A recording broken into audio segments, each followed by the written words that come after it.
Good afternoon, wherever you're watching us from. Welcome to the Gabriel TV. And today I'm privileged to be joined by Luanda constituency UDA Youth Coordinator, we shall be sharing matters concerning youths in politics. I take this opportunity to introduce Mr. Paul Koya to the Gabriel TV. Mr. Paul Koya, very welcome to the Gabriel TV. Karibu sana. Thank you. Mr. Paul Kuya, Yes. Asante sana kwa kuja na kuitikia wito. Asante. Just tell us a brief about yourself. Who is Paul Kuya? Who is Paul Kuya? Okay, thank you. My name is Paul Koya. I am a youth leader from Luanda constituency. I might be young in age, but I call myself an elder in politics. I come from Luanda South Ward in Luanda constituency, Viga County. I'm much privileged to be part of this TV and let us talk politics and a good leadership for our society. Thank you so much. Very good. Thank you very much, Mr. Paul Kuya. Let us just get started. And my first question is, you are a youth being involved in politics. What are some of the challenges that you're going through? Thank you. As a youth in this current politics of 2022, to be specific, we are facing a few challenges. Like one, majority of the elderly people in our societies do see us, we the youths cannot give the direction. Yet, we make the bigger part of the Kenyan population. And also, we are the people who are facing directly the challenges of the bad leadership that we elect. Secondly, the youths were facing a challenge in kind of resources, because I know many youths do feel they can lead, but when it comes to this kind of things of resources, they are bad, or inabidi wafanye nini, washukishe ile uamuzi ama lile lengo lao la kuingia katika uongozi. Hayo ndio baadhi ya challenges tuna face kama youth. Yeah, and on that, most youths are saying that they're not going to vote because they'll be rigging the deep state and all that, abracadabra about the system, the bravado. What are you going to tell them? Because these youths are saying they won't vote because the government has already decided, the system has already decided. What's your message to the youth? Okay, my message to the youths is just simple and clear. There is nothing like deep state or someone has decided the leaders of this country. Let us get out on 9th of August. Let us go and vote our leaders who will lead us for the next 5 years. There's no one who is going to decide for us a leader. It's us, the youths and the electorates of this country, that will elect leaders from the MCA seat up to the presidency. That's why, if you check, you can get IBC having some allocation budget for election. And that printed paper, ballot papers, you will be given, there are 6. So there's no one who has been decided to be our lead. That's why you'll be given 6 ballot papers, starting from MCA to a president, for you to decide who you will be voting for. Let us get out on 9th, go and vote for your leaders, starting from your area MCA, MP, women rep, senator, governor, and lastly the president. No one has decided. There is no deep state in this country, and the only deep state we have on this earth is the Almighty God, who is all over for us, the human beings. Well, thank you very much, Mr. Paul Koy. I like that. You're speaking with a lot of courage. And let me just ask you a question. You are a UDA Youth Coordinator, isn't you? Yes. How did you get that position? And why not ODM? This place is regarded as a majorly ODM zone, but you are in UDA. How did you get there? Okay, thank you. First, initially, let me say it categorically. Initially, in this country, we had zoning of political parties. But at the moment, any party is free to go anywhere in this country and make it its bedroom, and not rather than a bedroom, but to convince the voters to be part of the party. So this region was initially an ODM zone. I can't deny it. But at the moment, things have changed. This is a multi-party region. That's why there is a person who's vying on DAP, Kenya, ODM, UDA, Ford Kenya, and so, and even independent. So this region is a multi-party. But at the moment, UDA is the most popular party. Then we come for the ODM because it has been always been there. It must have some followers. Yeah. But at the moment, it's UDA. To come on that part of my UDA position, UDA, when it started, yes, personally, I'm a follower of Ruto. I like his politics. I like how he does it. So when UDA started, I registered in it. When we first registered in UDA, majority of us were just volunteers because of the love for the party and for the ideas that the fifth president, Dr. William Ruto, usually speaks in the crowds. So we started as volunteers. We helped in registration of the parties. We tried to make some committees, garnering of registration of voters to the not voters, members to the party. Sorry. Then to other individuals tried to open even offices at their homes. Majority of the hustler centers, first hustler centers, mtu alikuwa anafanya nini? Anachukua karum boma yake yenye atumii, anasema hustler center mahali fulani because of the love of the party. So during that moment, it's when the pioneers, venye ujumbe ilikuwa nashuka mashinani, ndio the pioneers tuafika mahali sasa tukasema we need to have an office. So nyinyi mko na ofisi yenu tuseme hapa Luanda? In Luanda we have an office. Yeah, UDA. Yeah, UDA Hustler Center. Oh, I can't disclose it, but it's there. A person volunteered. So uko miongoni mwa hawa ndani wa naibu wa rais hapa Luanda? Yes, we are there. You're on the table? I'm on the table. Even if I'm not directly on the table to the deputy president, but in spirit we are on the table. You're on the table. Yes, and we are fighting for the rights of the Kenyans and the ideologies that UDA and Kenya Kwanza is trying to spread all over this country. Thank you very much. Na ningependa tu kukuuliza, mbona uliweza kuchagua kumfanyia kampeni current MCA wa Luanda Mr. Tob Atingo aweze kuwa mbunge wa Luanda, si ndio? Yes. Na mbona hukumfanyia, unajua kuna Chris Omulele ako madarakani sasa hivi. Mbona yes, si Chris Omulele ukaendea Tom Atingo? Okay, thank you. Honorable Tom Atingo sijamjua leo ama jana. I knew this guy years back when I had just finished my class 8 at Evusamba Primary School in 2010. Yes, I had passed very well. We tried the scholarship of equity, but we didn't make it. I got over 360 marks. We were 3 Congratulations. boys. Thank you. We were 3 boys from the same school.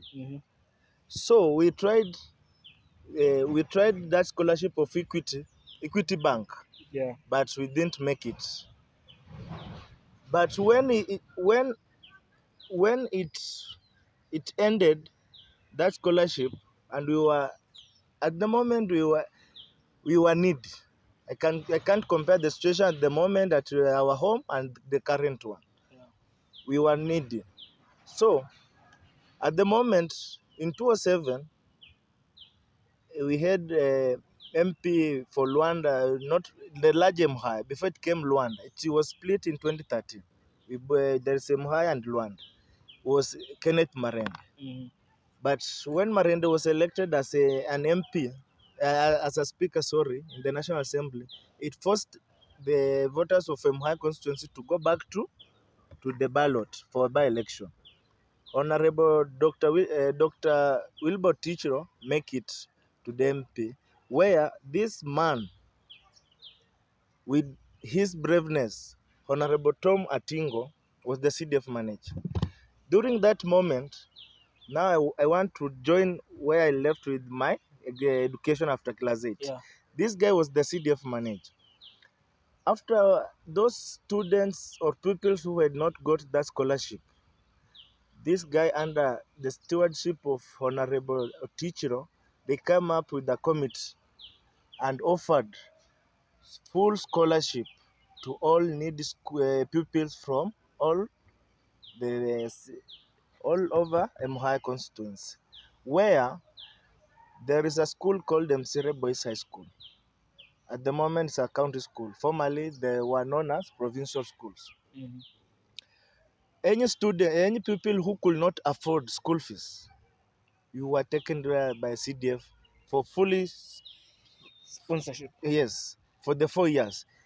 Shopping, uniform, everything you were done with the CDF. Under the leadership of this CDF manager at that moment, Atingo. Tom Atingo. So, personally, I didn't go to MCR. I went to my school, which I was called in Bungoma, Kibabi Boys. Mm-hmm. But the fees were being paid by the CDF, but things we do, pocket money, shopping, I used to, my parents used and family used to hustle Provide, for yeah. me, to provide for me. So this guy touched many people. That's during that time in his regime in as CDF manager. Yeah. That same spirit he did and projects that CDF used to do that moment with less than 70 million budget in the larger constituency at the moment is two. Otichro was ranked number 1 in Kenya. If you have Googled well or you can go and check out, Otichro was the best MP. Wilberforce Otichro. Wilberforce Otichro. Mm-hmm.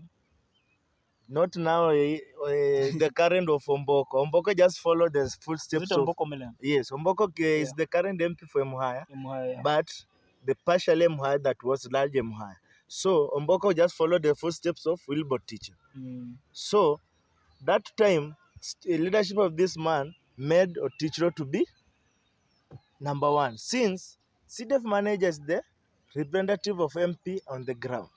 What you do reflects what MP is doing. This guy made it on the ground and made Otichro the best. If I come next, when 2013 this one constituency was split, Luanda and Emuhaya, Atingo comes from Luanda constituency at the moment. He went for the CDF for the MCA seat. He made it because of his track record in 2013.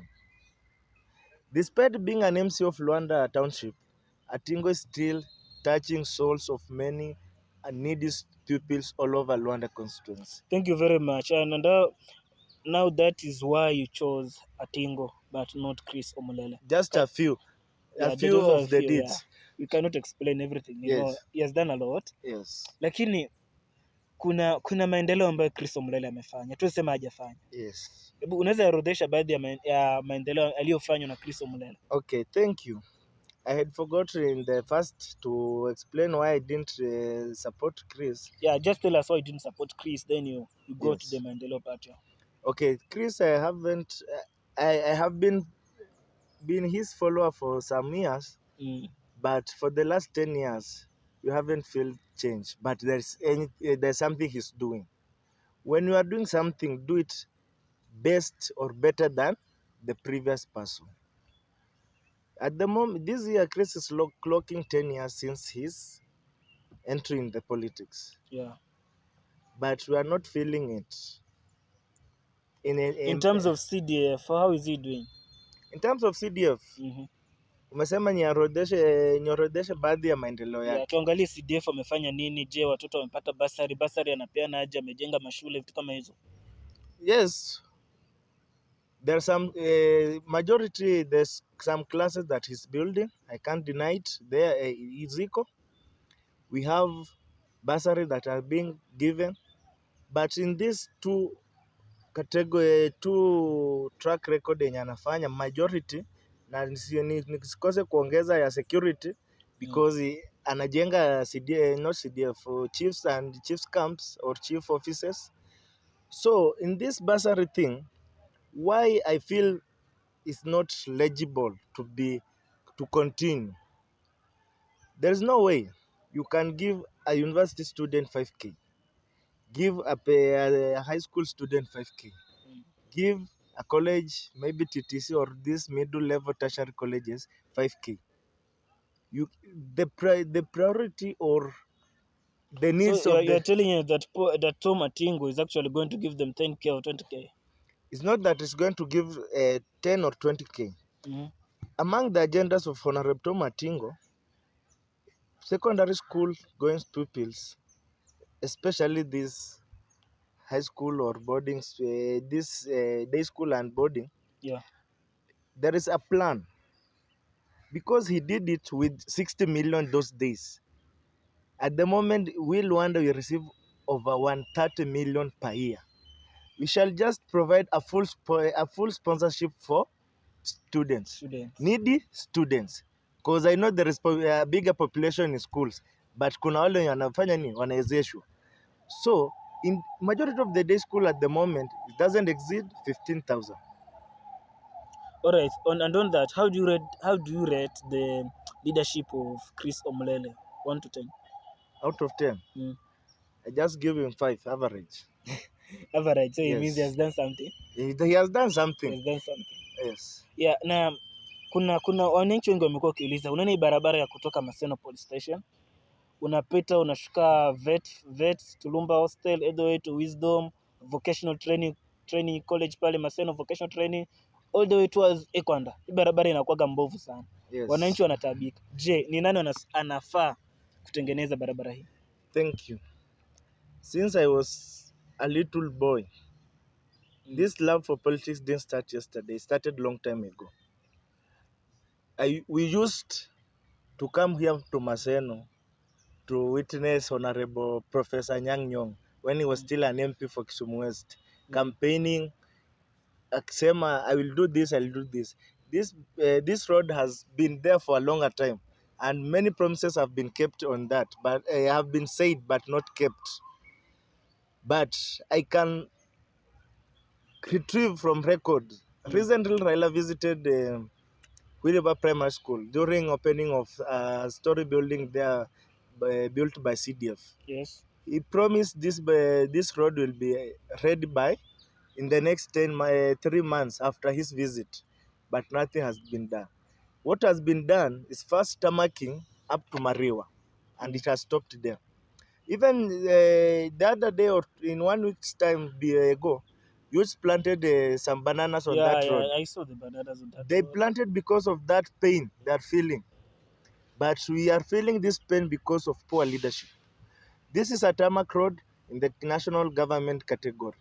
It's our MP who is supposed to get out, just make a phone call to CS Macharia or walk into his office, tell Macharia, the contractor that you gave that road is messing up. What is it? Because there is a tarmac road that started from Ekwanda to Magada that was supposed to join that main road from Rata. But that tarmac road has reached Luanda from Ekwanda. It has started from Big Ben in Ekwanda. It has gone to Esururo. At the moment, the tarmac road from Mironje to Magada is almost done. But the same road that started some years back before it is just stalled. The contractor is saying about the funds, but we, the voters, were the ones suffering because the funds, we know the government has funds. Yeah. Each and every year. Recently, we read a budget of 3 trillion. And from my maths, a trillion is not a joke, even a billion. So when somebody says there's no funds. Kwa hivyo, ni nani anahusika moja kwa moja na barabara hii? Moja kwa moja kiongozi ambaye nitalaumu kwa ile barabara is our sitting MP. Chris Omulele. Is the one who's supposed to go and talk to directly to the national government and afikishe ule ujumbe na mahangaiko ya wakazi wa eneo lake la Luanda. Unajua, nilisikia baadhi ya wakazi wakaweza kuniambia kuwa shida ya barabara hii ni kuwa kuna mvutano katika serikali ya Kisumu na serikali ya Vihiga. Je, ni kweli? Pia hilo ni tatizo na ni asante mwenyewe umelileta, mimi sijalileta. because we the residents of Vihiga and some of Kisumu, we have that boundary wrangles. Let me call it boundary wrangles, but it's not for bad reasons. But boundary wrangles, where people do ask, where is the boundary? Some say it's Maseno, some say it's in Darajambili, some say it's Ojola, but we are the younger generation, we are not aware of it. But the best thing what I know, the current leaderships of the two counties can sit down, get to amicable solution, and so do what? And serve the two communities or the two counties without the issues of boundary. Yeah. Since that maintenance of that or the construction of that road doesn't depend on any of the from which county or which, because it will benefit both of us. Unajua barabara ile ni barabara ambayo inaweza kufungua maeneo kadha.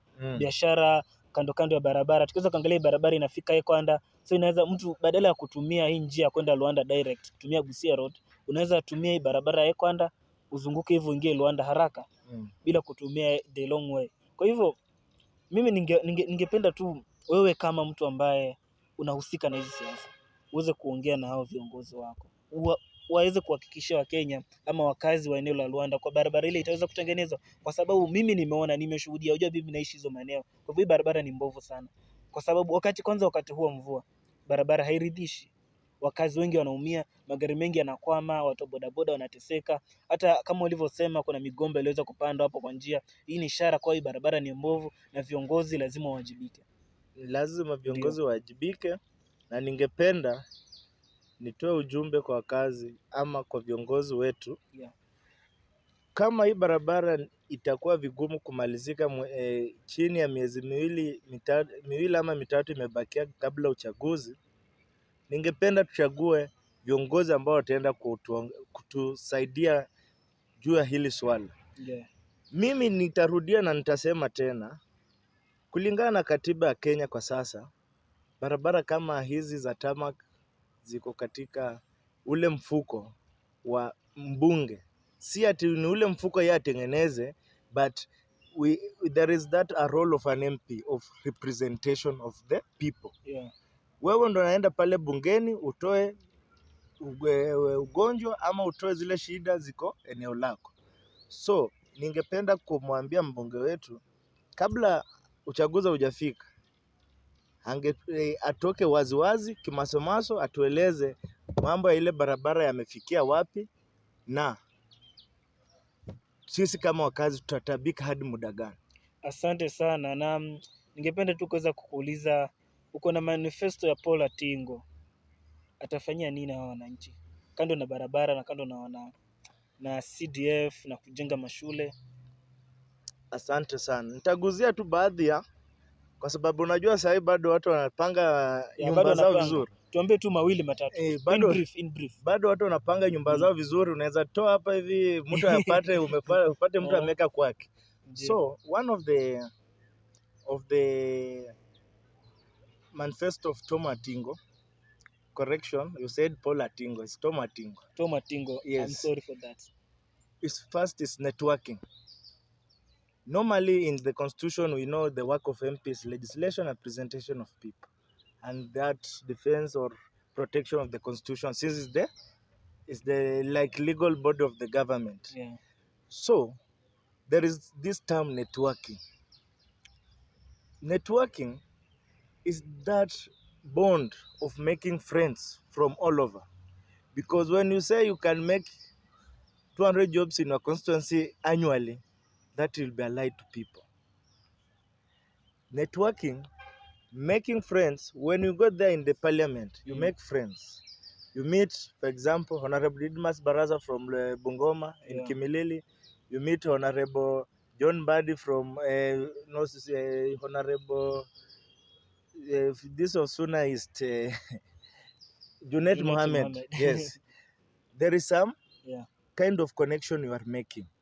When you meet such people, because these leaders, they just use this is on an ODM party, you move, but they meet their friends there from different parties.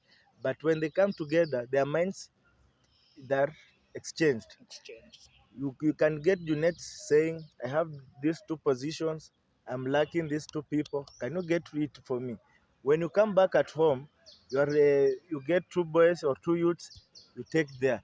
That's kind of employment. That's networking. Secondly, this is about lobbying of resources.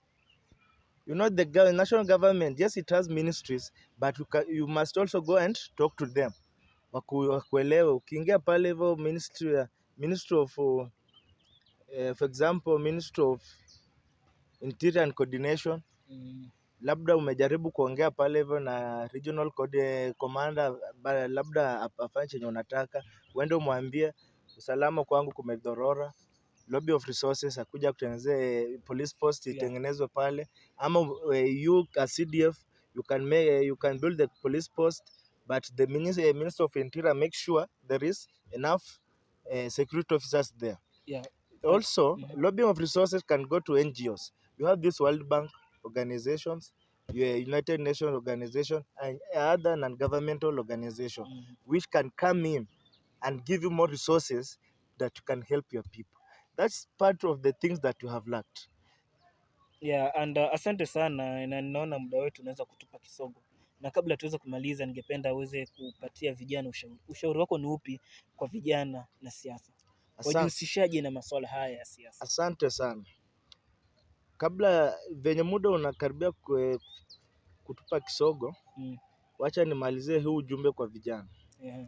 Cha kwanza ningependa kuwahimiza vijana wetu, please let us be of impact to somebody's life, directly or indirectly.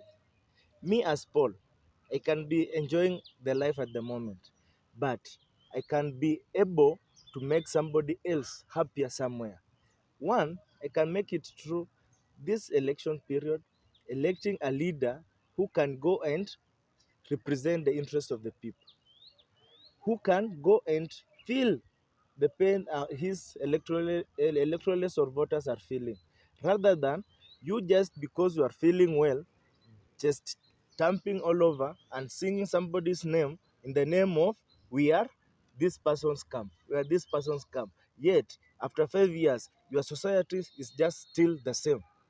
It's just backwards in the 21st, in the 19th century. Yes, we are in 21st century. Let us all check on it. Secondly, I want to encourage our youths. I know majority are voters. I know majority of the politicians are coming for us because we shall determine who will lead. I know the votes of the youths will determine who will lead in this country or any region. So be careful. Understand the roles of the women rep that is visiting you, asking you your vote, the roles of MCA, the roles of MP, the roles of senator, and governor. Those 5 people, if you understand their roles very well, you will be able to feel the development that they will make in your area, society, or in your constituency or in your county. So let us understand the role of each and every leader that is trying to come unto us, and let us not blame games on every leader. That's all I have. I know I have much, but because of time. In the interest of time. Because of time, I will just stop from there. But we shall continue making more and more to make sure each and every member of the society is feeling well in terms of economic, social, or political development. Asante sana. Thank you very much, Paul Kuya, UDA Coordinator in Luanda constituency. Kama vijana mmeweza kusikia, wakati wa uchaguzi tarehe 9 mwezi wa Agosti, twende tupige kura. Hakuna deep state, hakuna system. Tusidanganywe na wanasiasa wanatuambia kuna deep state, kuna nini, kuna ile hofu. Kuna vijana ambao wanasema kuna hofu ya kupiga kura. I don't know, serikali ishaamua. Huo ni uongo mtupu. Serikali bado haijaamua. Kwa hivyo wewe kama kijana, chukua jukumu lako, nenda upige kura. Na wewe kama kijana pia unaweza kuchukua jukumu la kuelimisha wengine, kuelimisha wanakijiji wa kwenu, kuelimisha wazazi, kuelimisha kila mtu, marafiki, kuhusu kiongozi bora ni nani. Unajua vijana wengi ni vijana ambao wanajihusisha na masuala ya siasa, wamesoma, wana ile ari ya kuwa na siasa. Na pia kama ni kijana na unataka kujiunga na siasa, usikufe moyo. Najua changamoto huenda ikawa ni hela na baadhi ya changamoto za kifedha, lakini kama kijana uko na uwezo, unaweza jiunga na siasa. Kwa hivyo usione eti kwa sababu kuna wanasiasa ambao wamekaa sana, washakuwa kwa siasa kwa muda mrefu, mimi siwezi pata nafasi. Uko na hiyo nafasi. Kwa hivyo my last remarks to the youth is, on August, go and vote for the right leader. Thank you very much for watching. I've been your host, Gabriel Mokoma, and this is the Gabriel TV.